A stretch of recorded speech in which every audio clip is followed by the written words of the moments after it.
Major Randy Briggs. Dr. Mike Perlman and I, for the next 40 minutes or so, will try and discuss what approaches to teaching Lesson 10, World War II in Europe, for the MS-610 course.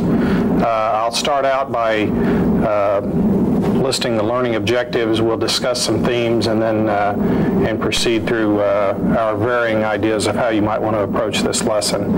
Over the course of this 40 minutes, we'll try and provide some background information that places the readings that your students have in context. The readings support a look at the European War, basically from Normandy forward to the end of the war. Normandy didn't just occur in isolation. We're going to try and give you some background information that puts that in context. We'll try and give some teaching tips as we go along as well.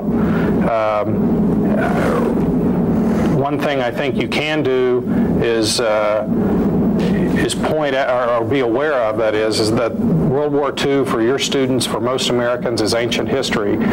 We just went through the 50th anniversary here over the past several years, and so it's been brought back up. But for most of your students who have been born in the 1960s, World War II is 15, 20 or so years before they were ever born. So just keep that in mind, the challenge to bring it up and make it relevant to today, and I think we'll be able to demonstrate how it is relevant to today. First of all, I'd like to review the learning objectives, and they are to evaluate the planning and conduct of selected operations in the European theater of World War II. The second is to analyze the joint and combined operation that brought the Allies ashore in Normandy on 6 June 1944. So again, we have the Normandy focus. Throughout the discussion, some consistent themes emerge. One is the difference between the British and the American strategical concepts, and we'll get into more of that a little later. The constant, or the Mediterranean theater, it's always there. Is it the soft underbelly of the Axis, as Churchill states, or is it a sideshow? Or as the Americans, some will come to call it, a tar baby. The roles of air and sea power are critical. This is not just an army theater of war, but a joint as well as combined theater. The arguments about narrow thrust versus broad front, as Montgomery terms it, keeping in mind political versus military objectives. And finally, I think, and Dr. Perlman has suggested this, is to try and look at the Allied victory and discuss whether it is due to military excellence on the part of the Allies or to just strictly to their material superiority. So with that said, we'll try and discuss some of the background that leads up to Normandy, and I think we can start with the early war campaigns. Or do you want to try with British and American strategic concepts? Well, we can do that. Okay, that's good. Let's do that.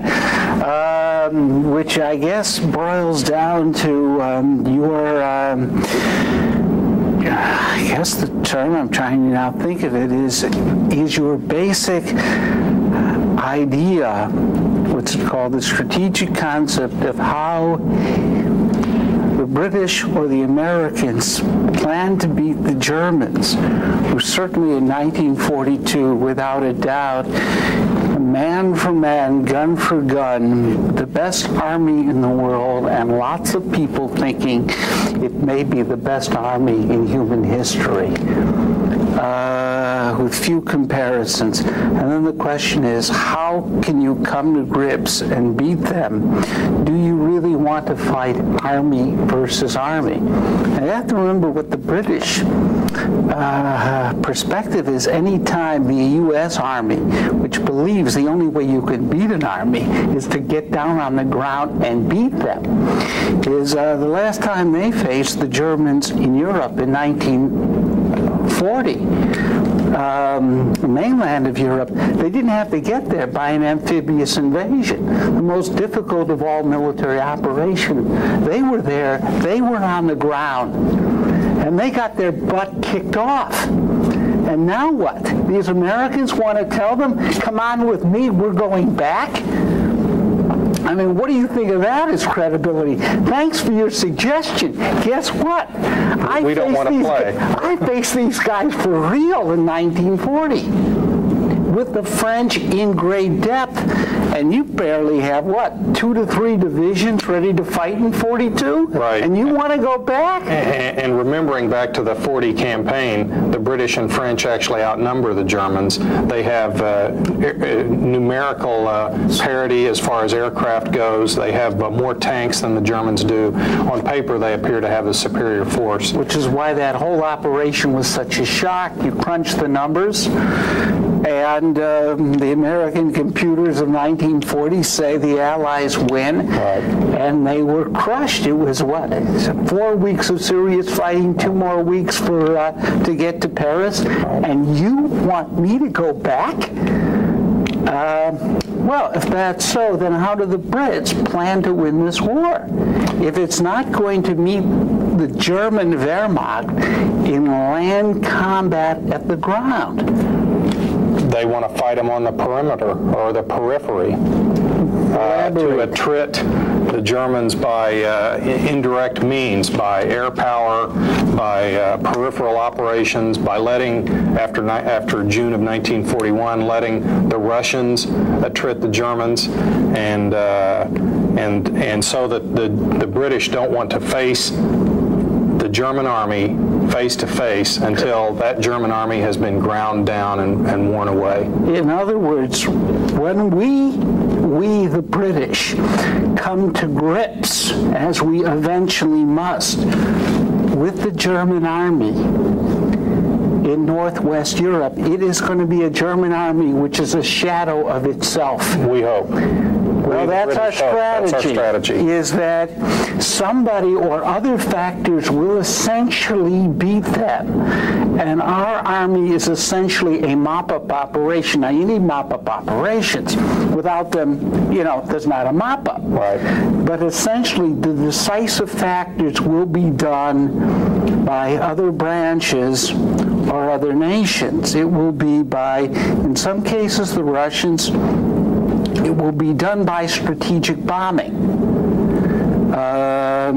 Which from 1940 on is the only way the British have of actually striking at the Germans. Unless you want to put that ground force across the shore. Unwilling to put a ground force across the English Channel again. The strategic bombing is their only weapon. And their attempts to do anything with ground forces. And also, of course, they would argue it's not only our only weapon.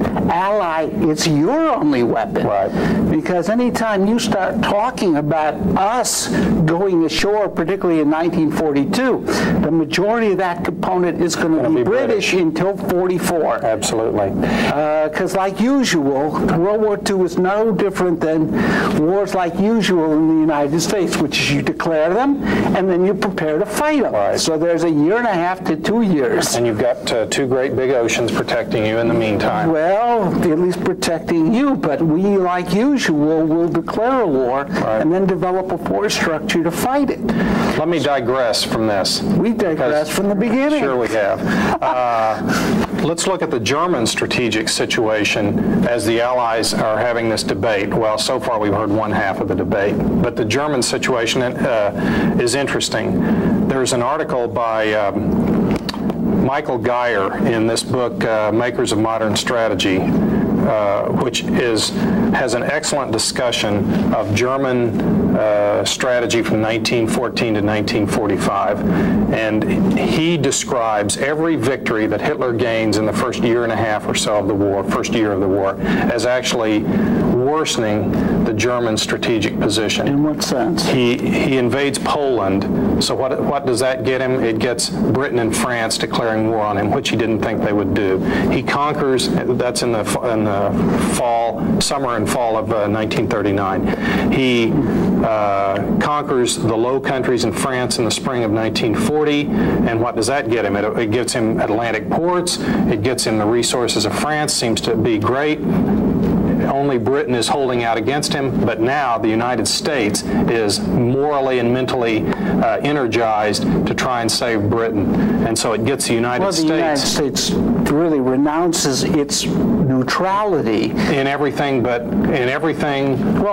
official. It does everything but officially renounce its neutrality. Well, actually, it doesn't announce belligerency, right. But what it does is it gives guns to one side, doesn't sell them, gives them to the British, freezes German assets so Germany cannot buy, let alone get this as aid. The United States is not a neutral, but the United States wants to get security on the cheap. Right. In other words, do it by foreign aid, not by blood.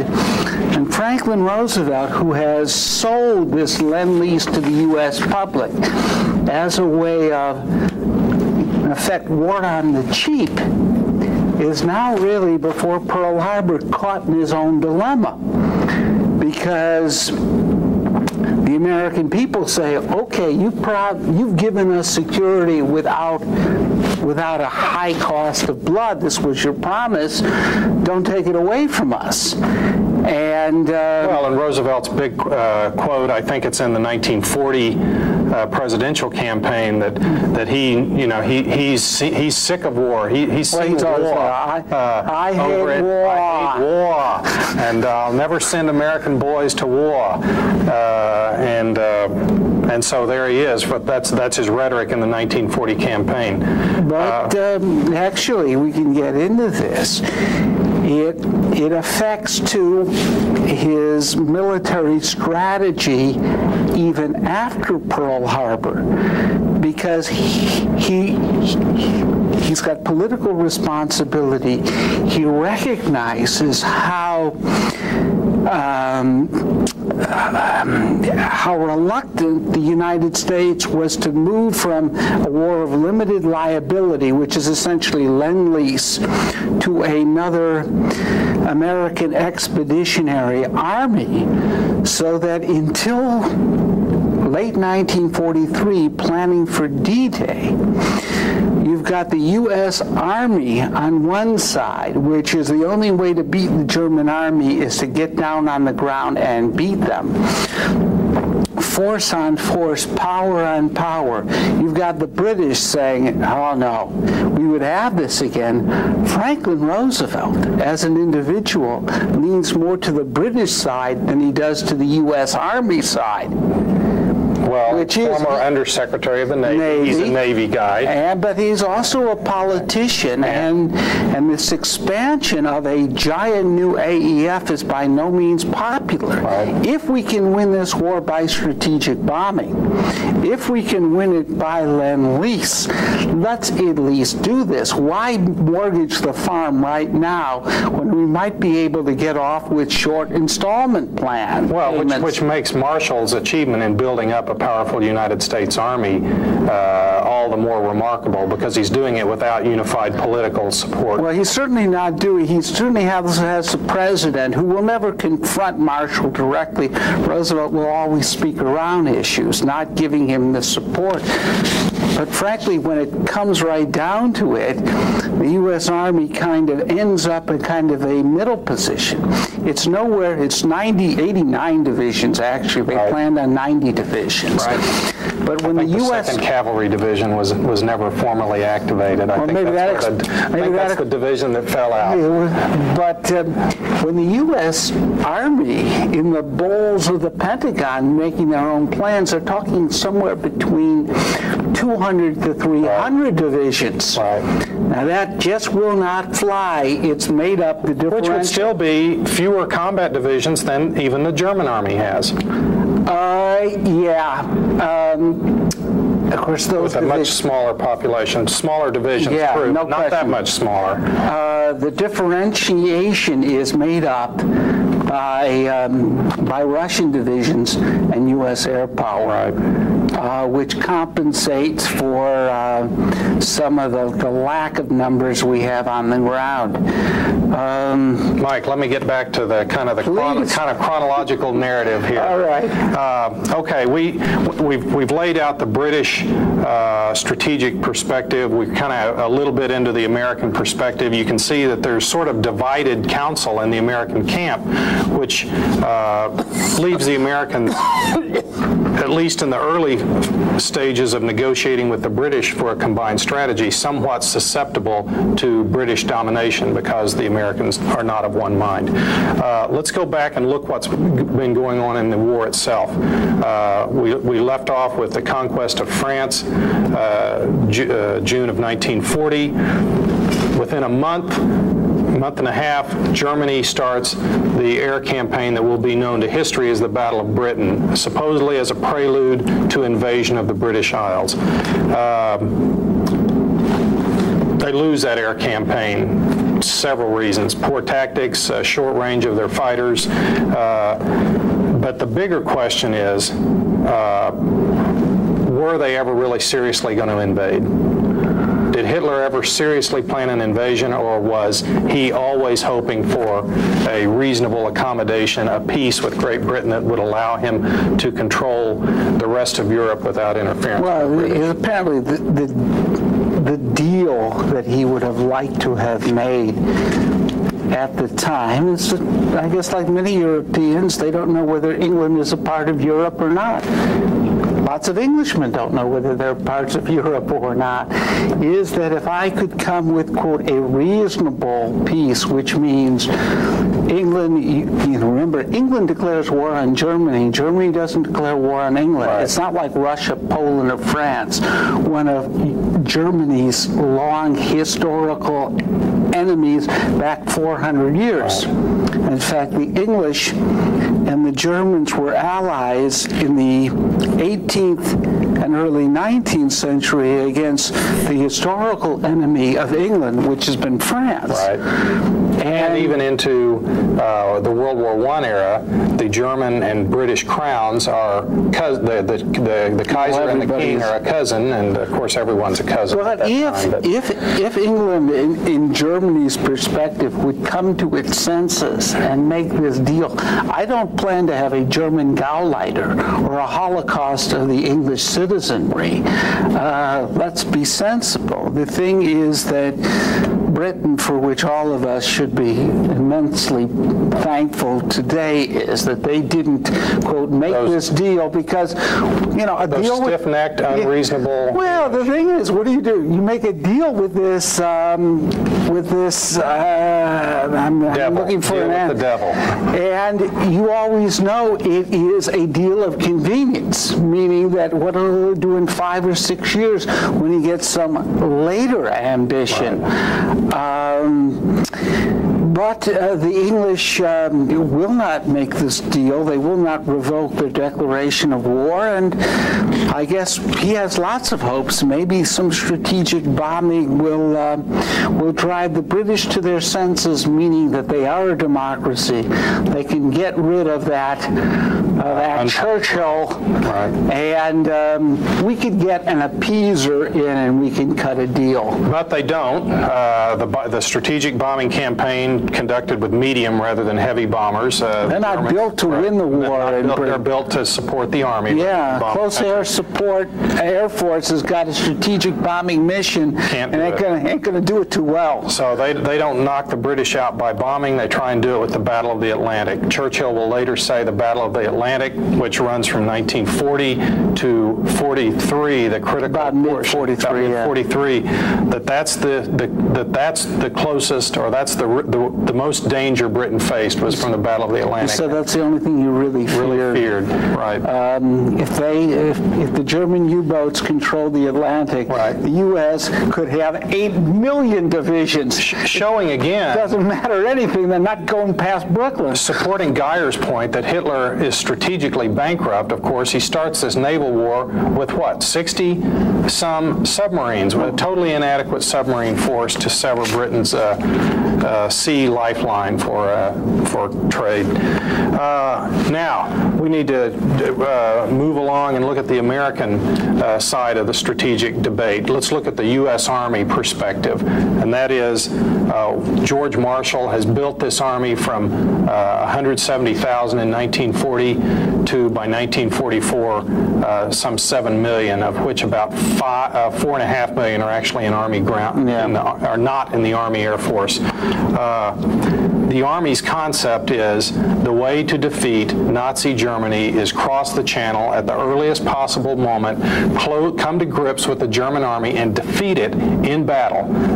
It's a battle of strength on strength, annihilation. That's right. Our military strength against their strength. And that they look at the British peripheral or perimeter operations, the British attempts at indirect approach with the American Army they look at that with great suspicion. Yeah, could I, let me define, if I can, for this indirect or peripheral approach. The English perceive that even in ground forces, if we control at least the surface of the oceans of the world, is that if we can land a force at some place which is difficult for the German army to reinforce, North Africa, Greece, or whatever, it would be our first ground team versus their third or fourth. This is the thing about getting victories on the board. Which, after the debacle of 1940, it makes sense. I don't want to have our strength on their strength. I want to have our strength even on ground forces on their weakness. Right. Now, the U.S. position in something like that is, even if you get a victory against their weakness in a place like North Africa or Greece, what have you gotten? Right. I mean, it's chump change. It really doesn't matter. That's where there's a reason why they're strong in Northwest Europe. That's what's important. That's where they're going to be beaten. Well, and of course, that's the American position. And in the debates, the strategic debates that occur throughout 1942, the American Army position does not prevail, and the Allies go into North Africa. The invasion of or Operation Torch gets a couple of reasons for Operation Torch that you can discuss with the students. Why Operation Torch? Why North Africa? The British won't agree to any other major operation in 1942. And they're going to be the senior partner. They're the senior partners. Simply in terms of investment, is that there are more of us being committed than you. The other thing is, frankly, behind the back of the U.S. Army is that Roosevelt leans more at this period to the British point of view than he does to the U.S. Army point of view. And there's a strategic need or a political need to maintain a strategic policy, and that is the policy of Europe first that has been agreed upon going back to the fall of 1941, or the summer. Meaning that if Roosevelt doesn't come to grips with the Germans somewhere in 1942, then what is going to happen? Meaning that the Guadalcanal operation, New Guinea with MacArthur, those guys who are begging for more and more troops. And will say, we need reinforcements because at least we're coming to grips with the enemy. Right. Will create what I guess Eisenhower calls them suction cups. Right. Is that need for reinforcement will preclude the buildup in the European theater to ever get across the Channel. And which means then, I guess, if you don't win by strategic bombing, you don't win at all. So we get sucked into the Mediterranean. Sucked is a bad word. We go into the Mediterranean. You're an Army officer. Listen, they were a lot more angry than being sucked in at that time. This waste of time and resources. So the U.S. Army thinks. The U.S. Army says we got our shirts. We lost our shirts. We got our clocks cleaned by the British. Politically. Being brought into what is this in fact meaningless diversion of men and resources away from the war that has to be fought sooner or later. Right. Now, I was going to discuss mid-war campaigns. Battle of the Atlantic as it goes into 43 when we finally turn the tide. Our operations in North Africa, Sicily, and Italy. We're sort of close on time, so let me just very quickly touch on those.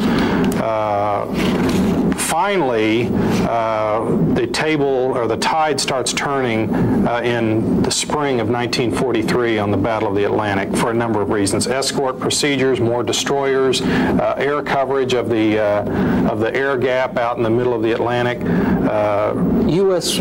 productivity starts rolling into 43. But some of it's doctrinal and training as well. North Africa, we do great at Operation Torch. Of course, we're only fighting the Vichy French in November of 1942. In February of 43, when the Germans counterattack with not even the first team, but they're Germans, we get our clocks cleaned at Kasserine. German divisions. Right. Well, under obviously a tactical genius, Rommel. Right. But in effect, he is coaching a kind of a little league team. That's a good point. He's world's greatest manager of, in effect, an undergunned with an army which is what, 60 or 65% Italian. And even so, he exposes a lot of doctrinal weaknesses in the Allied forces in North Africa, training and doctrinal weaknesses in the American Army, poor use of the combined arms team. The U.S. Army is lucky to hold with tremendous losses in the Battle of Kasserine Pass. Here's the ironies. In fact, if the U.S. Army was really unprepared as it was to go to war, the Germans in 1942 had crossed the channel. That's the eternal point. As the U.S. Army wished to. What would have happened had this army tried to cross the channel in the fall of 1942? It might have been a disaster. It might have been a disaster. In fact, let me just say, if I may, it was expected, frankly, by Eisenhower and Marshall that it would be a disaster. Now, why would these gentlemen in 42, in effect, set the U.S. Army up for what Marshall, well, Eisenhower called it at the time a sacrificial mission. Marshall later called it suicidal. In 42, nobody really knows the strength of the Russian army. But lots of people who think it's going down the tubes, and it may not last into 43 unless it's relieved. Well, that's the whole premise of the proposed Fall 42 invasion sledgehammer. Well, is if the Russians are on the verge of collapse, then we must attempt a desperate invasion to try and stave that. Or if the Germans are on the verge of collapse, then we got to get an invasion so we can. But that's then the mop-up operation. It is not the ghastly fight. Now, but Eisenhower says, I may sacrifice 6 Allied divisions to preserve an 8 million man Russian army. Right. This is grim business. Nobody said it was fun. Right. It's not a picnic. But with this thing, it's probably this association. It may seem shocking to us today. I know when I first began to learn something about it, I was surprised. Being a child, yes, I was once, of the Cold War, is that there's a very strong alliance between the U.S. Army and the Red Army, because the U.S. Army by 42 comes to the conclusion the only way they're ever going to get ashore is if something like 60 to 75% of the German army isn't in France and in Eastern Europe. Right. So in effect, Now, and if we can't get ashore, then the only way we can beat them is by periphery pecking and strategic bombing. And the U.S. Army, you tell them that, they think you're some bunco artist. Right. The only way you beat the German army is to beat the German army. Okay. Now, in May of 1943, the Axis surrender in our counteroffensive after the Germans, or after the Axis offensive at Kasserine, traps them in Tunisia. Eventually, they surrender in Tunis in May of 1943. 225,000 Axis, about evenly split between Germans and Italians. What to do next? The strategic debate begins again.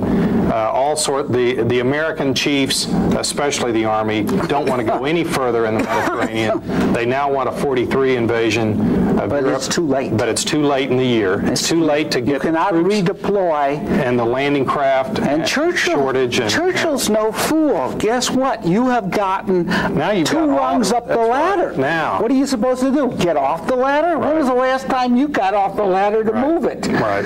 You know, repairing a shingle in your house, let alone redeploying an army. So the forces are in the Mediterranean. The only way to productively employ them in 1943 is keep them in the Mediterranean. Which means? Which means Greece, Sardinia, no, it means Sicily.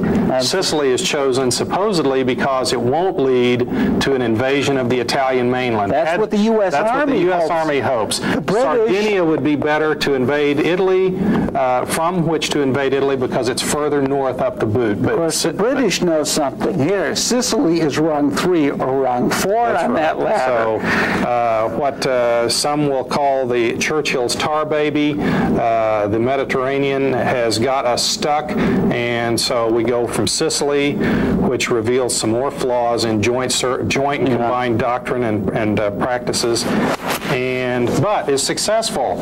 And lo and behold, Italy seems ready to fall out of the war and join the Allies. And so some might say Sicily's too successful. If you will invade us, we will switch sides. After all, you don't expect us to switch sides when there are nothing but Germans here, for heaven's sake. So some would say that Operation Husky, the invasion of Sicily, was too successful. We follow it in September of 43 with the invasion of Italy, and now 20 months of grinding frontal attacks against an enemy that always has the high ground, that always has the strong defensive position. Terrible terrain. That's the soft underbelly. The soft underbelly turns out to be hard as a rock, and we spend 20 months there. What a wonderful economy of force campaign it is for the Germans is about the summary of the Italian Something else, however, is really happening in 1943, which will lead to I hate to say irrevocable, because with Franklin Roosevelt, nothing is irrevocable, but the irrevocable commitment to the cross-channel invasion in Normandy, which is made at the Tehran Conference, the first time that Roosevelt meets with Stalin, Churchill being there in 1943. Stalin is the great proponent of the opposite position of Churchill, which is to get the Germans in a giant pincer.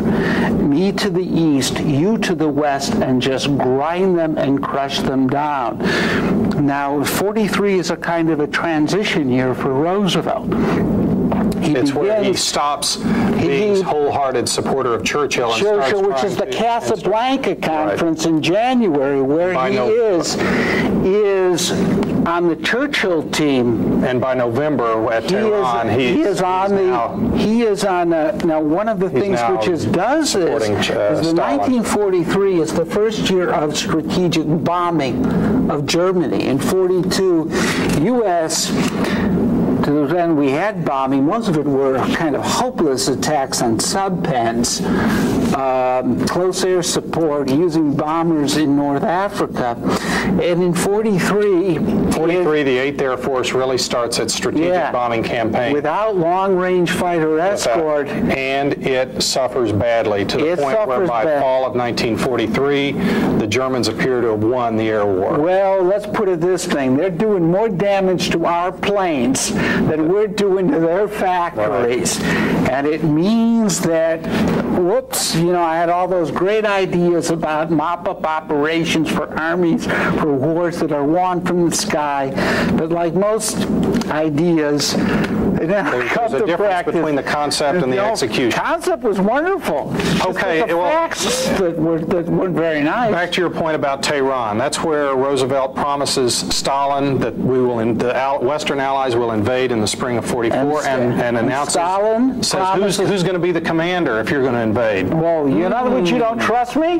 So that's what forces the appointment of Eisenhower. Name a name, appoint a guy in charge. And get a command headquarters. By January of 1944, Eisenhower is setting his headquarters up in England to Supreme Commander Allied. Just one thing on the Russian aspect on this. What Stalin then promises Roosevelt is that if you go ashore in France, I guarantee it. Now, this is not a guy whose word you actually trust, since there are millions of graves in the Soviet Union of people and families who trusted him. That, not very funny, I guess, in retrospect, is he will say, I guarantee there will be no reinforcements, let alone from Eastern Europe, from Central Europe, from Germany.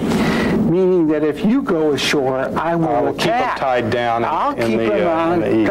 Now what happens is the U.S. obviously wants joint planning and specifics and liaisons. Is amazingly unhelpful. Oh yeah, yes. Stalin doesn't allow nobody in his headquarters. But they do launch their offensive there in the summer of 44, and as Bob Bauman, also of Combat Studies Institute, has said, that the Normandy invasion serves as a wonderful little diversion to set up Operation Bagration. That is standard Bagration. Soviet history. Is 3 weeks. Yeah, it's 3 weeks after, where we spend so much time worrying about getting ashore that the U.S. and the Allies in general don't worry as much about what you do when you get ashore. And we're caught down in the U.S. in particular, in, I guess, the worst terrain in God's earth for this. Yeah. Okay, let's look at why it is we have to invade in the spring of 44, and why do we choose Normandy? I mean, why invade? Germany's going to lose the war anyhow. I'm not nearly as sure as you are. Okay. The British say that sooner or later. We can look back on it with 20/20 hindsight and say the Germans are going to lose. I'm not sure I agree. Okay. For wonderful arguments, why to invade? Stephen Ambrose's book, D-Day, June 6, 1944, is great. Basically, the Allies have to come ashore. The American strategic concept is finally prevails anyway, if it's not vindicated, and that the Allies will come ashore. They will come to grips with the Germans in 1944. Why Normandy? A lot of other places. Could go into Brittany. Do we have a good map? Could go into the Low Countries. Well, if we had a map back there, some considerations that drive Normandy: it's got to be within fighter range. It's got to be reasonably close to the embarkation points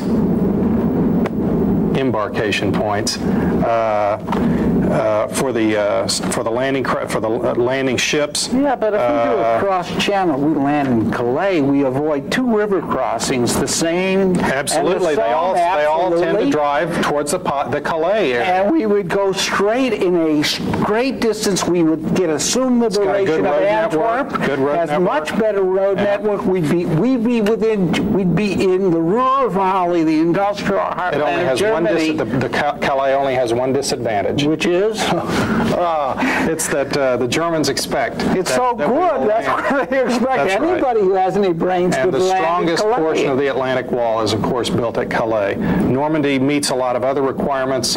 reasonably well, and so Normandy is the choice. And the other thing is the first issue of any amphibious invasion is getting You got to get ashore. Before you can do anything else, the follow-up operation is nice, but if there is no initial secure lodgment, your follow-up operation isn't very important. We need to keep in mind that the Normandy invasion is the key operation of the U.S. Army for this war. This is what George Marshall has built the U.S. Army to do, to invade a hostile coast in Northern Europe and come to grips with the German Army and decide the battle in the European theater of the war. Some other points are the timing of the invasion, weather considerations, tides, moonlight, time of moon rising, all for the various aspects, the bomber coverage, the airborne drops, the landing at dawn at low tide to avoid the beach obstacles. Of course, that means the troops wounded on the beach then drown as the tide comes in.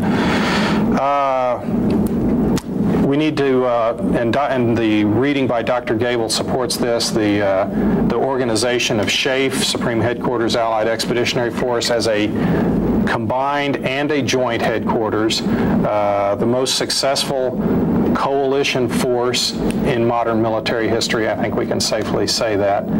Because you look at that, it is not some sort of liaison officers between my army and your army. It is a headquarters in which for every British chief there's an American deputy. For every American chief there is a British deputy. It is really as close as you can get. It is interwoven like that. So it has some advantages. One, it gets to form in a country that is not under invasion. The force is not in contact with the enemy. It has time to prepare.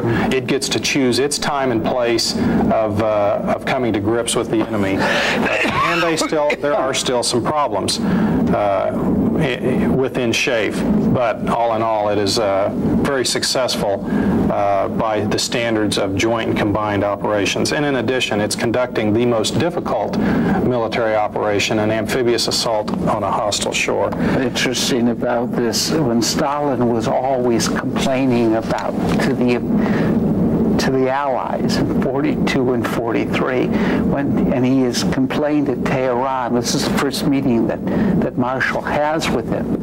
And he says, you don't understand to Stalin, this is not a river crossing.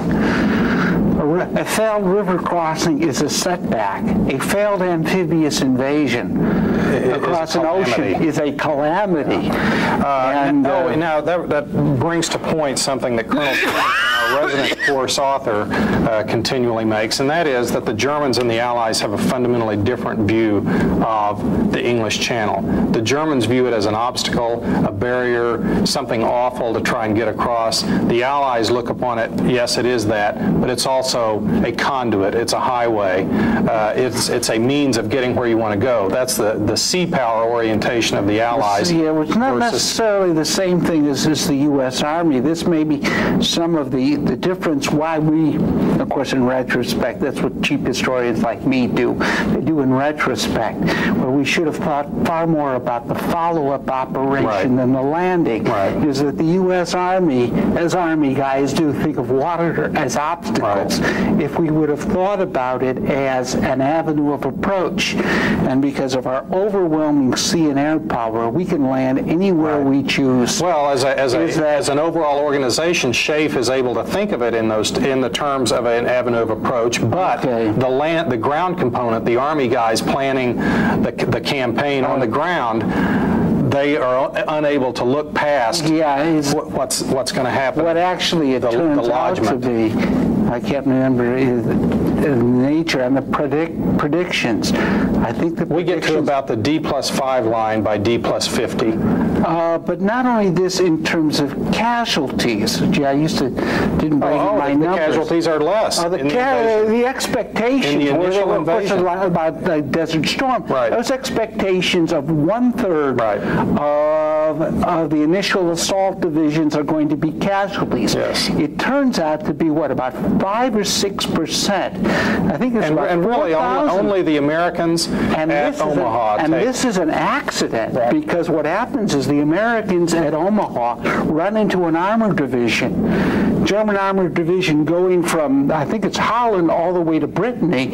Just happens to be at Omaha Beach, the worst of all possible luck. It's also the most difficult terrain. Yes, outside of that, this would have been even, I hate to say easier, but only in the expectation. So what happens is the initial assault was far easier than anybody expects, and the next 2 months are absolute hell, far greater than anybody expects. You know, just to digress for a moment, Eisenhower's message that he prepares in the event of having to withdraw the assault forces. We have a copy of it right outside our room. Yeah, right outside this room. Is really indicative of his character. Somebody has drafted it for him, and it says, the forces, because the landing was unsuccessful, the forces have been withdrawn. And he scratches that through, and he says, I have withdrawn the forces.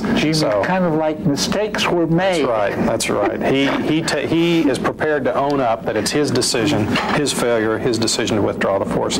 Okay, D+5 objectives. We don't reach them till D+50. It's been a terrible campaign following the successful invasion. The British are stuck before Caen. The Americans are bogged down in the hedgerows, and the Germans are defending tenaciously. I don't know if anybody's seen pictures. I mean, I'm a Midwest boy. I think of hedgerows as nice little things, the shrubberies.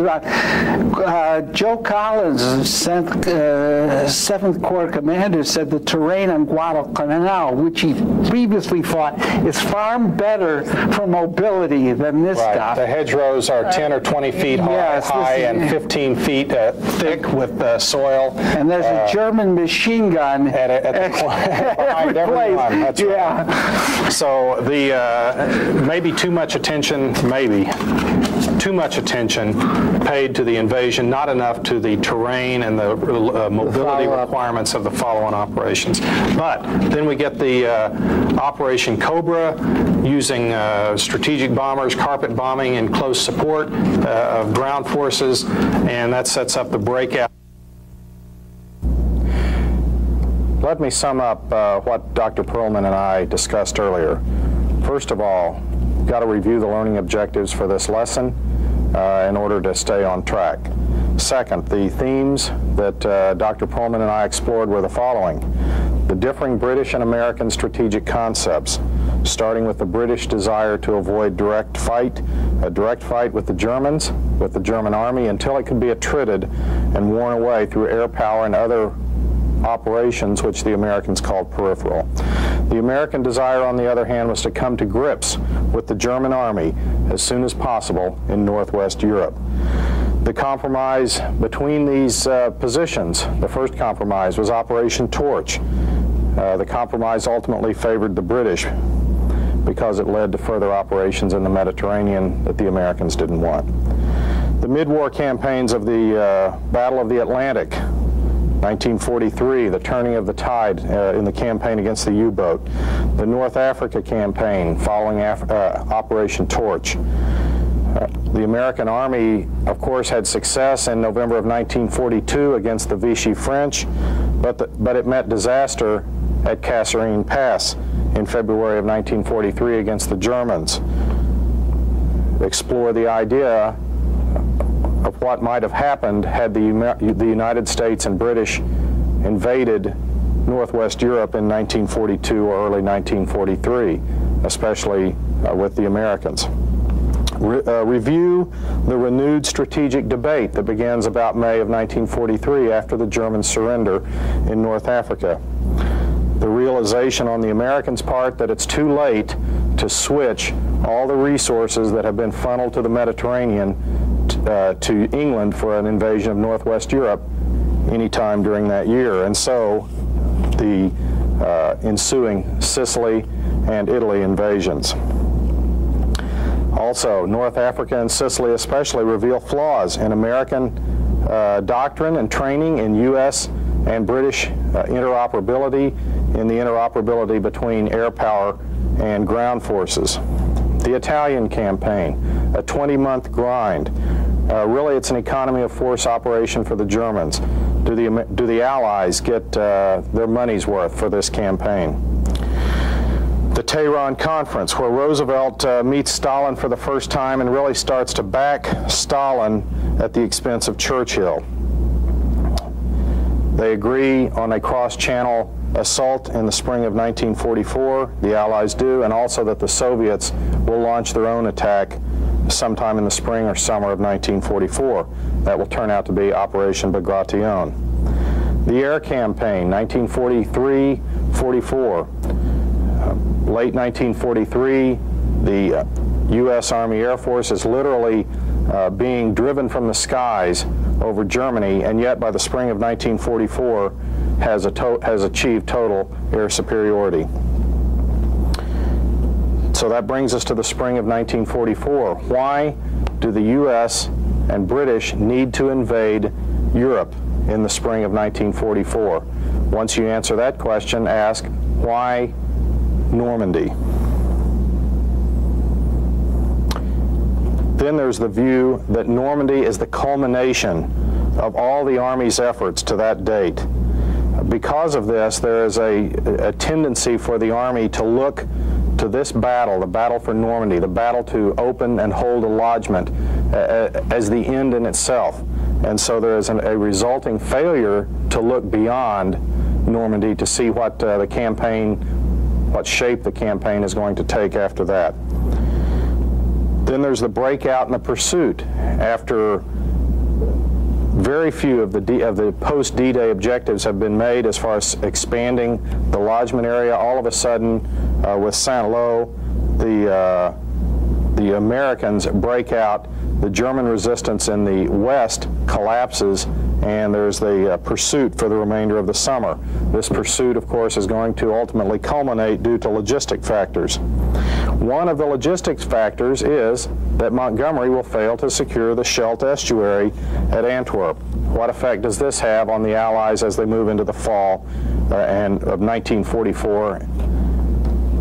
Of course, there's the debate the debate between the idea of the broad front versus the narrow thrust. Montgomery frames the debate in these terms. The actual debate is not that simple. Eisenhower, rather than a broad front, actually is proposing two simultaneous axes of advance, but Montgomery frames it as broad front versus narrow thrust. Obviously, he prefers the narrow thrust, and unimaginative Eisenhower favors the broad front. There's Montgomery's failure at Arnhem, or the Allied failure at Arnhem, and the effect that that has on the campaign as summer turns into fall in 1944, resulting in, of course, the Germans' Ardennes offensive, the Battle of the Bulge. After this, there's more strategic debate about how to end the war once the Germans' Ardennes offensive has been contained. And finally, there are the offensives that ultimately reach into the heart of the Third Reich and end the war. You can also concern yourself with the legacy of World War II, both in combined arms operations at the tactical and operational level, the formation of the U.S. Air Force based on what the U.S. Army Air Force did during the war, the hostility that will soon develop between the Americans and British on one side and the Soviets on the other, leading to 45 years or so of Cold War, from which we have only in the last decade emerged. So again, we at the Combat Studies Institute, Command and General Staff College, stand ready to assist you anytime we can with any questions you may have.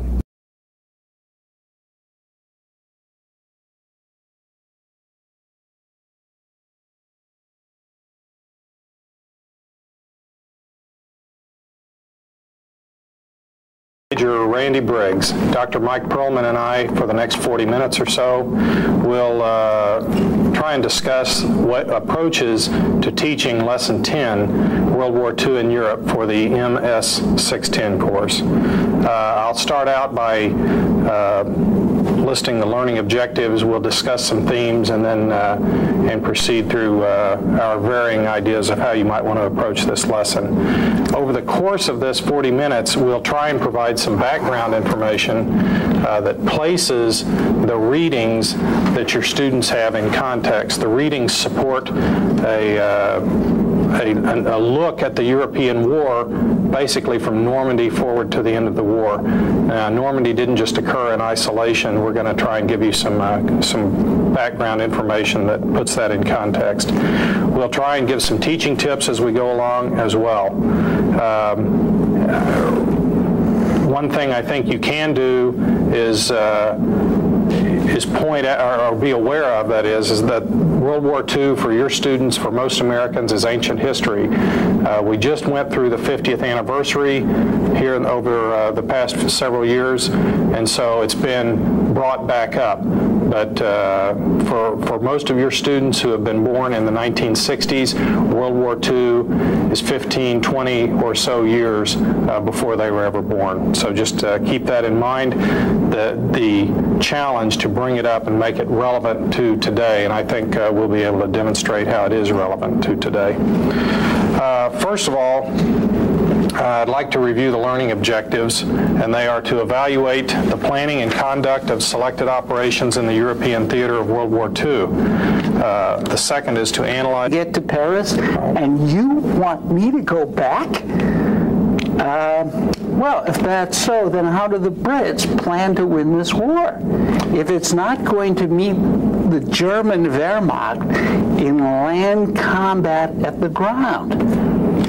They want to fight them on the perimeter or the periphery to attrit the Germans by indirect means, by air power, by peripheral operations, by letting, after June of 1941, letting the Russians attrit the Germans, and so that the British don't want to face the German army face to face until that German army has been ground down and worn away. In other words, when we the British come to grips, as we eventually must, with the German army in Northwest Europe, it is going to be a German army which is a shadow of itself. We hope. Well, that's our strategy. That's our strategy. Is that somebody or other factors will essentially beat them. And our army is essentially a mop-up operation. Now, you need mop-up operations. Without them, you know, there's not a mop-up. Right. But essentially, the decisive factors will be done by other branches or other nations. It will be by, in some cases, the Russians. It will be done by strategic bombing. Which from 1940 on is the only way the British have of actually striking at the Germans. Or unless you want to put that ground force across the shore. Unwilling to put a ground force across the English Channel again. The strategic bombing is their only weapon. And their attempts to do anything with ground forces... And also, of course, they would argue it's not only our only weapon. Ally, it's your only weapon. Right. Because anytime you start talking about us going ashore, particularly in 1942, the majority of that component is going to be British until 44. Absolutely. Because like usual, World War II is no different than wars like usual in the United States, which is you declare them and then you prepare to fight them. Right. So there's a year and a half to 2 years. And you've got two great big oceans protecting you in the meantime. Well, at least protecting you, but we, like usual, will declare a war and then develop a force structure to fight it. Let me digress from this. We digress from the beginning. Sure we have. Let's look at the German strategic situation as the Allies are having this debate. Well, so far we've heard one half of the debate, but the German situation is interesting. There's an article by Michael Geyer in this book, Makers of Modern Strategy, which has an excellent discussion of German strategy from 1914 to 1945, and he describes every victory that Hitler gains in the first year and a half or so of the war, first year of the war, as actually worsening the German strategic position. In what sense? He invades Poland, so what does that get him? It gets Britain and France declaring war on him, which he didn't think they would do. He conquers, that's in the summer and fall of 1939. He conquers the Low Countries in France in the spring of 1940, and what does that get him? It gets him Atlantic ports, it gets him the resources of France, seems to be great. Only Britain is holding out against him, but now the United States is morally and mentally energized to try and save Britain. And so it gets the United States... Well, the United States really renounces its neutrality. In everything but official. It does everything but officially renounces the joint and combined operation that brought the Allies ashore in Normandy on 6 June 1944. So again, we have the Normandy focus. Throughout the discussion, some consistent themes emerge. One is the difference between the British and the American strategical concepts, and we'll get into more of that a little later. The constant, or the Mediterranean theater, it's always there. Is it the soft underbelly of the Axis, as Churchill states, or is it a sideshow, or as the Americans, some will come to call it, a tar baby? The roles of air and sea power are critical. This is not just an army theater of war, but a joint as well as combined theater. The arguments about narrow thrust versus broad front, as Montgomery terms it, keeping in mind political versus military objectives. And finally, I think, and Dr. Perlman has suggested this, is to try and look at the Allied victory and discuss whether it is due to military excellence on the part of the Allies or to just strictly to their material superiority. So with that said, we'll try and discuss some of the background that leads up to Normandy, and I think we can start with the early war campaigns. Or do you want to try with British and American strategic concepts? Well, we can do that. Okay, that's good. Let's do that. Which I guess boils down to your, I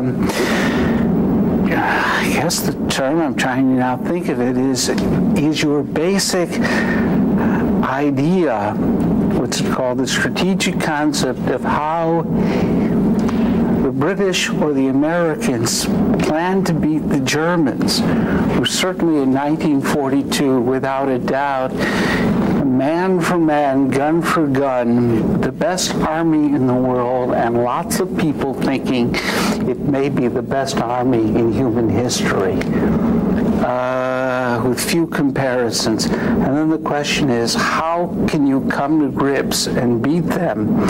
Do you really want to fight army versus army? And you have to remember what the British perspective is. Anytime the U.S. Army, which believes the only way you can beat an army is to get down on the ground and beat them, is the last time they faced the Germans in Europe in 1940. The mainland of Europe, they didn't have to get there by an amphibious invasion, the most difficult of all military operations. They were there, they were on the ground, and they got their butt kicked off. And now what? These Americans want to tell them, come on with me, we're going back? I mean, what do you think of that as credibility? Thanks for your suggestion. Guess what? We don't want to play. I faced these guys for real in 1940 with the French in great depth. and you barely have, what, 2 to 3 divisions ready to fight in 42? Right. And you want to go back? And remembering back to the 40 campaign, the British and French actually outnumber the Germans. They have numerical parity as far as aircraft goes. They have more tanks than the Germans do.